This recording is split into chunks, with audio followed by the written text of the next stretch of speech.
రాజ్యాల పేర్లు ఎవరు పరిపాలిస్తారో తెలియజేశారు. అంటే క్రీస్తు పూర్వం 606లో నెబుకద్నెజర్ రాజు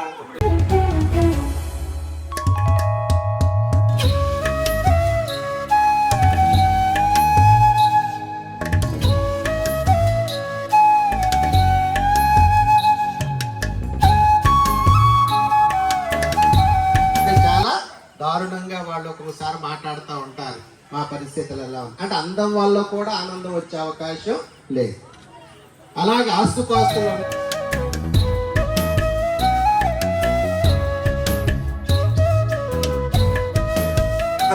తొందరగా వెళ్ళిపోవాలని, అంటే నీ ధనం ఎక్కడ ఉంటుందో నీ హృదయం అక్కడే ఉంటుంది అని చెప్పాడు.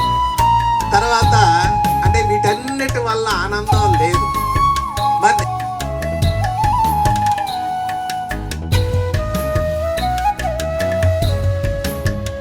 మూడు నాలుగు సార్లు వాడబడినట్లుగా మనం చూస్తూ ఉన్నాం. కాబట్టి దేవునికి